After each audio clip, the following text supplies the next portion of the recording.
రాజ్ కుమార్ గారి యొక్క కుటుంబానికి, ఇక్కడ చేరిన మీ అందరికీ ప్రత్యేకమైన వందనాలు తెలియజేస్తూ ఉన్నా. మరి ఈ ప్రాంతంలో మంచి సేవ, నమ్మకమైన పరిచర్య చేస్తూ మీ మధ్యలో దేవుని యొక్క సువార్తను, దేవుడు అనుగ్రహించే రక్షణను, దేవుడు అనుగ్రహించే మహాకృపను మరి వారు ఎంతో ప్రయాసతో మీ మధ్యలోనికి దేవుని గురించి తెలియచేస్తూ మరి ఈ ప్రాంతంలో ఒక క్రిస్మస్ సంతోషాన్ని, ప్రభువు జన్మదినంలో ఉన్న గొప్ప సంతోషాన్ని మీ మధ్యలోనికి తీసుకొని రావాలని ఈ మంచి భారీ ఏర్పాట్లతో కూడి, అలాగే దైవ సేవకులుగా మమ్మల్ని ఆహ్వానించి ఈ ప్రాంతం అంతా ఒక దీవెనకరమైన, సంతోషకరమైన సువర్తమానంతో, హృదయాలతో మంచి ఒక వాతావరణాన్ని తీసుకొని రావాలని ఏర్పాటు చేశారు. అందుని బట్టి దేవునికి గట్టిగా దేవునికి స్తోత్రం చూద్దాం. గట్టిగా హల్లెలూయా. ఎక్కువ సమయం ఏం చెప్పను, 10 నిమిషాలు మాత్రమే క్రిస్మస్ దేవుని యొక్క జన్మదినం యొక్క విశిష్టతను గురించి జ్ఞాపకం చేస్తా. మీ అందరికీ క్రిస్మస్ అంటే సంతోషం. ఎందుకు చెప్పండి? ఏంటి అడ్డుతారు? స్తోత్రం చెప్పి ఏంటో విషయం చెప్పండి. స్తోత్రం, హల్లెలూయా.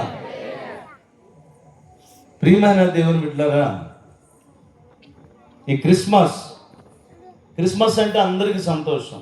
ఎందుకండి? పండగ దండగ ఏం కాదు కదా. ఎందుకంటే ఇక్కడ ఎంత వాక్యం చెప్పినా ఇది కాదు. 4 మాటలు, ప్రత్యేకమైన మాటలు, మిమ్మల్ని సంతోషపరిచే మాటలు, దైవ సంబంధమైన విషయాలు, బైబిల్లో వ్రాయబడిన విషయాలు, ఇందాక చదువుకున్న లేఖన భాగం, అద్భుతమైన మాట లూకాసు సువార్త 2వ అధ్యాయంలో ప్రజలందరికీ కలగబోవు మంచి సంతోషకరమైన సువర్తమానం ఇందాక చదువుకున్న లేఖన భాగంలో మనం విన్నాం. సంతోషకరమైన సువర్తమానం. రక్షకుడు జన్మించాడు దావీదు పట్టణంలో, మీకు ఇదే ఆనవాలు అని చెప్పేసి పొత్తిగుడ్డలతో చుట్టబడిన బాలుడైన యేసుని గూర్చి వ్రాయబడిన సందర్భం అది. సర్వమానవాళ్ళందరూ కూడా దేవుని రక్షణను గురించి ఎదురు చూస్తున్న సందర్భాలు అవి. అలాంటి సందర్భంలో యేసు ప్రభువారు ప్రవచన రీతిగా క్రీస్తు పూర్వం 700 సంవత్సరాల క్రితమే ప్రవక్త అయిన యెషయా ద్వారా ప్రవచించబడిన విషయం, మీకా ద్వారా ప్రవచించబడిన విషయం, దేవాతి దేవుడు ముందుగానే మనందరి కొరకు ఒక రక్షకుడు జన్మిస్తాడు అని ముందుగానే ప్రవక్తల ద్వారా తెలియజేసిన గొప్ప అద్భుతమైన సంఘటన 2000 సంవత్సరాల క్రితం జరిగింది. 2000 సంవత్సరాల క్రితం జరిగింది. భూమి నడిబొడ్డున దేవాతి దేవుడు, దేవుడే మానవుడై సర్వమానవాళికి రక్షణ అనుగ్రహించటానికి దేవుడే మానవుడై ఈ లోకానికి జన్మించాడు. ఆ జన్మించిన ఆ ప్రత్యేకమైన సందర్భాన్నే ప్రపంచమంతా సంబరం చేసుకుంటుంది. ప్రపంచమంతా చేసుకునే ఏకైక పండగ ఏదైనా ఉంది అంటే అదొక్కటే, క్రిస్మస్. ప్రపంచం మొత్తం, ప్రపంచంలో ఎన్ని దేశాలు అయితే ఉన్నాయో అన్ని దేశాల ప్రజలు కొలవబడుతున్న దేవుడు ఎవరైనా ఉన్నారంటే మన కొరకు జన్మించిన నజరేయుడైన యేసు. స్తోత్రం చూద్దామా? చెప్పండి గట్టిగా. ఆయనే నరవతారిగా వచ్చాడు. ఆయన రావటానికి గల కారణము ఏమిటయ్యా అంటే మనందరినీ చీకటిలో నుండి విడిపించడానికి, మరణాంధకారములో నుండి విడిపించడానికి, పాప శాపగ్రస్తమైన జీవితంలో నుండి విడిపించటానికి, దేవునికి దగ్గరగా చేయటానికి, దేవుని రాజ్య ఆ యొక్క పరలోక రాజ్యములో వారసులుగా నిలవటానికి పాపి పరలోకములో ఉండడు కాబట్టి పాపుల కొరకు, సర్వమానవాళి కొరకు ఆయన ఈ లోకాన మనందరి కొరకు రక్షణ ఇవ్వటానికి జన్మించాడు. ఇది అందరికీ తెలిసిన విషయమేనండి. ప్రతి సంవత్సరం మేము క్రిస్మస్ రోజున, సెమీ క్రిస్మస్లో, గ్రాండ్ క్రిస్మస్లో, మెగా గ్రాండ్లో, లేకపోతే స్పెషల్ క్రిస్మస్లో, సెమీ క్రిస్మస్లో ఇవన్నీ మేము వింటానే ఉన్నామండి. మా గుంటూరులో అయితే బడా క్రిస్మస్లు జరుగుతాయి, బుడే క్రిస్మస్లు కూడా జరుగుతాయి, పెద్ద పెద్ద క్రిస్మస్లు జరుగుతూ ఉంటాయి, పెద్ద పెద్ద క్రిస్మస్లు జరుగుతూ ఉంటాయి. అంటే ఒక పెద్ద స్టార్, కోట్లు బూట్లతో ఉన్న, అద్భుతమైన స్టారులతో ఉన్న, అద్భుతమైన. కానీ క్రిస్మస్ అంటే క్రీస్తు మన హృదయంలో జన్మించటమే నిజమైన క్రిస్మస్. నిజమైన క్రిస్మస్ యేసుక్రీస్తు వారు మనలో జన్మించాలి. మనం ఆయనను అంగీకరించాలి. ఎప్పుడైతే మనం ఆయనను అంగీకరిస్తామో అప్పుడే ఆయన మనలో జన్మిస్తాడు. చాలామంది క్రిస్మస్ పండుగ చేస్తారండి. మా ఊర్లో అనుకుంటూ ఉంటారు, క్రిస్మస్ పండుగ అంటే క్రిస్మస్ పండుగే. క్రిస్మస్ పండుగ అంటే ఏంటండి చెప్పాలి. ఏంటి తెగ ఫోన్లు చూస్తున్నారు మీరు? ఎండ్రా ఫోన్లు చూసుకోవటానికి వచ్చారంటే దేవునికి స్తోత్రం చూద్దాం. హల్లెలూయా. క్రిస్మస్ అంటే ఏంటండి చెప్పండి ఏమా? క్రిస్మస్సే. నువ్వు చెబుతున్నాను, నేను చెప్పిన మాట.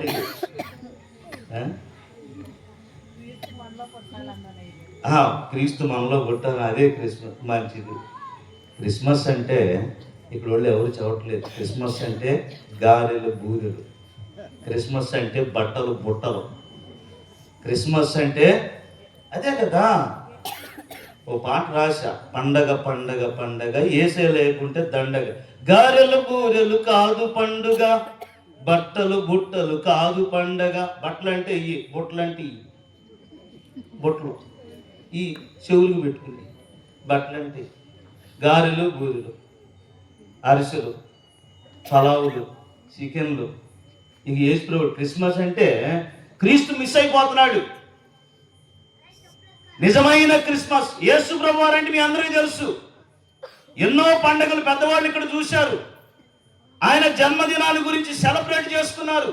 ఇంటి మీద స్టార్ కట్టారు, ఇంట్లో ట్రీ పెట్టారు, రోడ్డు బయట మనం లైటింగ్ వేసుకున్నాం, అంతా హ్యాపీ క్రిస్మస్ చెప్పుకుంటూ ఉన్నాం. క్రీస్తును కలిగి ఉన్నామా? క్రీస్తును కలిగి ఉన్నామా? క్రీస్తు లేకుండా అనేకమైన పండుగలు చేస్తున్నాం. క్రిస్మస్ పండుగలే అనేక విధాలుగా. ఒక మాట చెప్తాను, ఎందుకంటే మీకు అర్థమయ్యే రీతిలో నేను జ్ఞాపకం చేస్తున్నాను. ఇక్కడ నేనేదో ఇక్కడ మిమ్మల్ని అందరం చూసి ఏదో చెప్పుకుందామని చెప్పేసి పొడుగును రాసుకొని వచ్చాను. ఇక్కడ ఎంత పొడుగు రాసుకొచ్చింది కాదు, అసలు విషయం చూద్దాం అనుకుంటున్నాను. యేసు ప్రభు వారు పండగ రోజు ఒక ఆయనకి కనపడ్డాడంట ముందు. అరే నేను మీ ఇంటికి వస్తున్నాను, మరి రమ్మంట. అయ్యా యేసయ్యా, నువ్వే మా ఇంటికి వస్తున్నావు కదా, ఎంత సంతోషం. అయితే ఈ సంతోషాన్ని నేను సెలబ్రేట్ చేసుకోవాలి అని చెప్పేసి ఆయన ఏం చేశాడంటే హడావుడిగా ఇంటికి వచ్చేసి వాడు భార్యతో చెప్పాడంట, ఏమ్మా మొత్తం ఇల్లంతా శుభ్రం చేశాడు, ఈరోజు యేసు ప్రభు వారు మన ఇంటికి వస్తున్నాడు కాబట్టి అన్ని శుభ్రం, ఇల్లంతా శుభ్రం చేశారు, ఇల్లంతా శుభ్రం చేశారు, బూజు దులుపుకున్నారు, రకరకాల వంటలు గబగబ చేసేసుకున్నారు. ఈ అడావుడి చూసి పక్కన వాళ్ళు అడిగారు, ఏంటి ఈరోజు అడావుడిగా ఉంది ఏంటంటే, ఈరోజు యేసు ప్రభు వస్తున్నాడు మా ఇంటికి, మేము ఆయనతో కలిసి ఒక ఫోటో దిగుతున్నాం అన్నారు. ఏమన్నారు? ఏమన్నారు? నెట్లేదా? ఫోటో దిగుతా ఉన్నారు. యేసు ప్రభుతో ఫోటో అంటే మామూలు విషయమా? ఎమ్మెల్యే గారితో ఫోటో అంటే వెనక నుంచే నుంచొని చూస్తూ ఉంటాం, ఇట్లా అంటూ ఉంటాం, ఆయన కన్నా బాగా కనపడాలని. ఎమ్మెల్యే గారితో ఫోటో అసలు మామూలుగా ఫోటో అనగానే బెగేసుకొని ఉంటాం. అది అసలు ఎంత విచిత్రంగా ఉంటామో ఫోటో అనగానే రకరకాల పోజులు పెట్టేసేస్తాం. ఆ పక్క ఆమెకు తెలిసి ఇంకో పక్క ఆమెకు తెలిసింది. ఆమె చెప్పి వాళ్ళు చెప్పి ఏళ్ళు చెప్పి అంత అయిపోయింది, అద్భుతంగా అయిపోయింది. ఇక ఇల్లు కలడానికి ఆ ఇంటికాడికి వచ్చాడు. ప్రభు వచ్చాడు. ప్రభు నుంచున్నాడు. ఆయన పక్కన వాళ్ళ ఆవిడి పక్కన వాళ్ళ అబ్బాయి వాడు. ఇలా ఫోటో దిగుతూ ఉంటే ఈలోపు ఫోటో తీయటానికి ఫోటోగ్రాఫర్ రెడీగా ఉన్నారు. ఫోటో తీస్తూ ఉన్నారు. ఆ ఫోటో తీస్తూ ఉన్నారు. తర్వాత ఆ ఇంటి పక్కన వాళ్ళు వచ్చారు. అమ్మాయి మీరైనా దిగేది, మమ్మల్ని కూడా దిగారంటే కొంచెం జరుగుసేయి అన్నారు. ఇలా పక్క దిగి తర్వాత ఇంకొకళ్ళు వచ్చారు. ఇంకొకళ్ళు పక్కకి వెళ్ళారు. తర్వాత ఇలా జరుగు అందరూ ఫోటో తీసుకున్నారు. ఆ ఫోటో అయిపోయిన తర్వాత తీసి ఇచ్చిన తర్వాత యేసుప్రభు కనపడుతుంది. యేసుప్రభు లేకుండా ఆ ఫోటోగ్రాఫర్ తీసుకొచ్చి ఇచ్చేస్తే ఆ యజమాని ఆయన పిలిచిన ఆయన అంటాడు, ఏది యేసుప్రభు అంటే, యేసుప్రభు ఆడున్నాడు అయ్యా, మీరు అందరూ వచ్చి దిగేశారు, నెట్టేశాడు. అంటే ఇక్కడ యేసుకు చెందవలసిన ఘనత, యేసుకు చెందవలసిన ఆరాధన, యేసుకు చెందవలసిన మహిమ,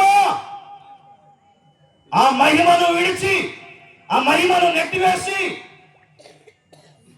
యేసు లేకుండా యేసు జన్మదినాన్ని గురించి చేసుకుంటున్నాం. కానీ యేసు లేని పండగ అది పండగ కాదు. క్రిస్మస్ అంటే క్రీస్తును ఆరాధించటం.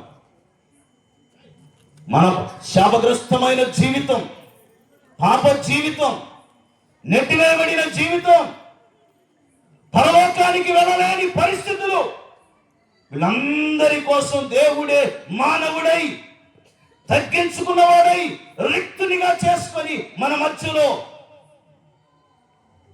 మధ్యలో ఆ పొత్తి గుడ్డలతో చుట్టబడి ఆ దేవాది దేవుడు మన కొరకు ఈ లోకాన్ని జన్మించాడు. పరలోకంలో ఆయన స్థానం ఏంటో తెలుసా? ఉన్నతమైన స్థానం. ఆ స్థానానికి మించింది ఇంకోటి లేదు. అందుకే యెషయా గ్రంథం 6వ అధ్యాయంలో రాయబడి ఉంది, అత్యున్నత సింహాసనం మీద ఆసీనుడై ఉండగా ప్రవక్త దర్శనం చూస్తూ ఉన్నాడు. ఆయనను చూస్తూ ఉన్నప్పుడు ఆయన చొక్క అంచు దేవాలయం మొత్తాన్ని కమ్మివేసింది. అయితే నరవతారిగా ఈ లోకానికి వచ్చిన దేవుడు పొత్తి గుడ్డలతో చుట్టబడి మనలను ధనవంతులుగా చేటుగా, మనం దీన స్థితిలో ఉన్న మనలను, మరణాంధకారంలో ఉన్న మనలను దేవుడే మానవుడై మన కొరకు తన్ను తాను తగ్గించుకొని ఈ లోకానికి వస్తే ఆయనను మనం ఆరాధించాలి.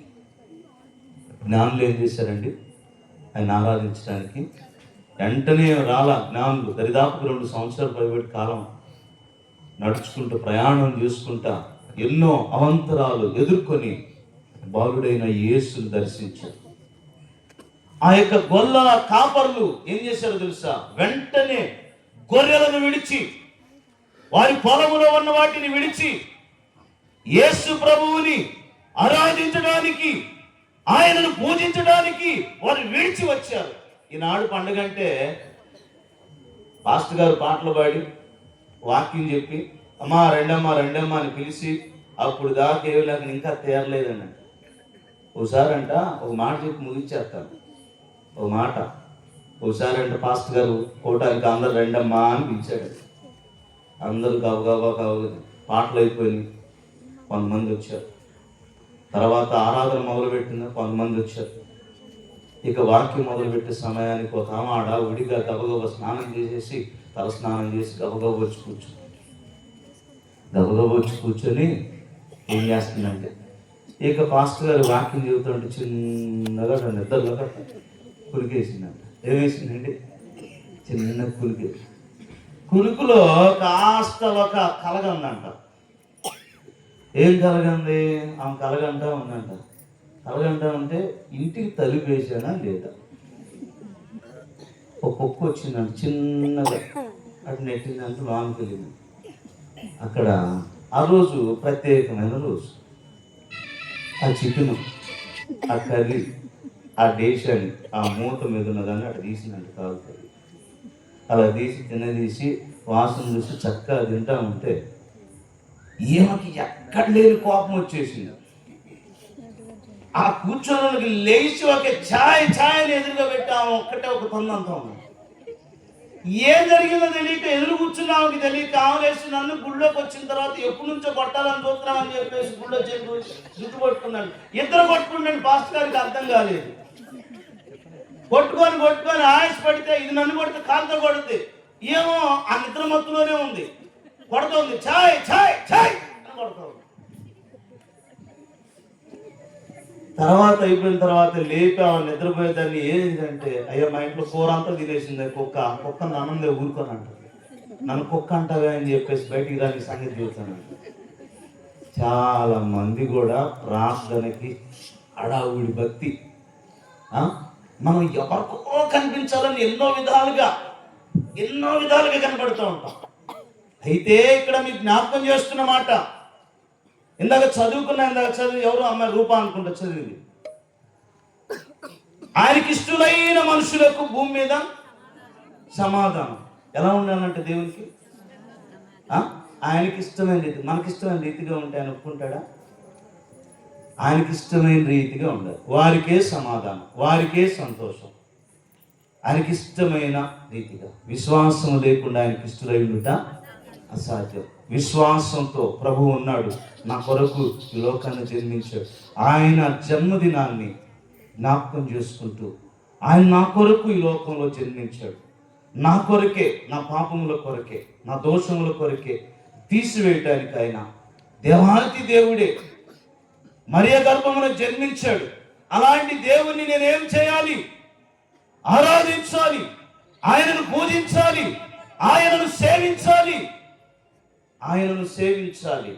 నా హృదయంలో ఆయనకు ఒక స్థిరమైన నివాసం ఏర్పాటు చేసుకోవాలి. అదే నిజమైన క్రిస్మస్ అంటే గారెలు, బూరెలు, లేకపోతే పిండొంటలు, లేకపోతే రకరకాలుగా ఇవన్నీ ఏదేదో చేసేసుకొని తిని తేపుకొని. ఒకళ్ళు గ్యాస్ తన్నిందంట, పండగ రోజు గ్యాస్ తన్నిందంట. వాడు ఆ గ్యాస్ తగ్గటానికి నడుస్తూ ఉన్నాడు. అటు నడుస్తుంది, ఇటు పట్టుకుందంట, అటు పట్టుకుందంట, అటు నడిచి ఇటు నడిచి గ్యాస్ తన్నింది. చూసి అంతే కుప్పకూలిపోయాడు, చచ్చిపోయాడు, ప్రాణం పోయింది. ఏంటయ్యా హాస్పిటల్ తీసుకెళ్తే గ్యాస్ తన్నింది. ఏం తిన్నావురంటే మసాలా ఫుడ్ తిన్నాను. ఈరోజు దేవుడు లేని తిండి, దేవుడు లేని ఆరాధన, దేవుడు లేని క్రిస్మస్. ప్రభువును కలిగి ఆయన ఆరాధించటమే పండగ.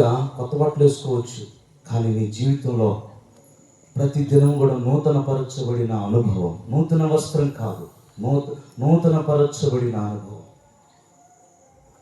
ఈ ఆహారం మంచిది, శరీరానికి కావాలి. ఆత్మ సంబంధమైన ఆహారం ద్వారా, దేవుని వాక్యము ద్వారా మన జీవితాన్ని బలపరుచుకుంటూ, పరిశుద్ధపరుచుకుంటూ, ప్రభు ఎప్పుడు పిలిచినా నేనున్నాను, నేను సిద్ధంగానే ఉన్నాను.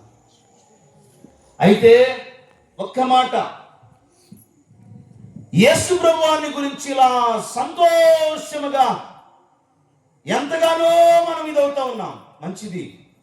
కానీ ఆయన పండగ, ఆయన జన్మించాడు. Happy Christmas brother, happy Christmas sister, ఈ హ్యాపీ క్రిస్మస్ అని చెప్పుకుంటున్నాం. కానీ ప్రభు రాబోతా ఉన్నాడు. ఆయన అతి సమీపంగా ఉన్నాడు. నువ్వు ఎత్తబడే స్థితిలో ఉన్నావా? ఆయన స్వరం వినగలిగిన స్థితిలో ఉన్నావా? ఆయన వాక్య స్వరము, వాక్య భయము, వాక్య జ్ఞానము, వాక్య సంబంధమైన అలువును నడిపించబడుతూ ప్రభువు రాబోతూ ఉన్నాడు. లోకములో అనేకమైన వాటి చేత హృదయంలో నింపుకొని దేవునికి స్థానము లేని పరిస్థితిలో ఉన్నాం. ఒక విధంగా చెప్పాలంటే సత్రములో స్థలము లేనందున ప్రభువుని ఎక్కడ కొనుక్కోబెట్టారంట? ప్రభు పశువుల బాగులేం బొట్ల, పశువుల తొట్లు ఆయన పరుండు పెట్టారు. సత్రములో స్థలము లేనందున వెళ్ళి సత్రపు అధికారిని తలుపు తట్టాడు. అయ్యా, చిన్న బిడ్డ జన్మించాడు, మార్గంలో ఎక్కడ జన్మించాడో తెలియదు. ఆ జన్మించిన బిడ్డని సత్రంలో, సత్రంలో ఎవరున్నారు? అధికారులు ఉన్నారు. సత్రంలో ఎవరున్నారు? సుంకం వసూలు చేసే సేల్ ట్యాక్స్, ఇన్కమ్ ట్యాక్స్ వాళ్ళు ఉన్నారు. సత్రంలో ఎవరున్నారు? రాజ ఉద్యోగులు ఉన్నారు. సత్రంలో ఎవరున్నారు? పేరుగాంచిన వారు ఉన్నారు. వారి కేటాయించబడిన ఉన్నారు. కానీ ప్రభువుకి సత్రంలో చోటు లేదు. ఈరోజు అన్నిటికీ చోటు ఉంది. బడికి వెళ్ళటానికి, పనికి వెళ్ళటానికి, అలాగే అనేక విధములు సంపాదించడానికి. కానీ ప్రభువుకు మాత్రం చోటు లేదు. ప్రభు ఎక్కడున్నాడు? వెలుపట్టునే ఉన్నాడు. నీ హృదయంలో ఈ రాత్రి ప్రభువుని ఆహ్వానిస్తేనే అదే క్రిస్మస్. ప్రభువుని ప్రభువా, నా పాపము తీసివేయటానికి ఈ లోకానికి వచ్చావు కదా, నేను నిన్ను ఆహ్వానిస్తున్నాను. నా హృదయంలోకి రండి, నా హృదయంలో జన్మించండి. నువ్వు రాబోతున్నావు. నీ రాకడ కొరకు నేను ఎత్తబడే ఆ యోగ్యత, పరిశుద్ధత, ఆ ధన్యత నాకు కావాలి ప్రభువా. నువ్వు రాబోతున్నావు. ఈ లోకంలో అన్నిటికీ స్థలం ఉంది, అన్నిటికీ సమయం ఉంది. కానీ యేసు ప్రభు వారికి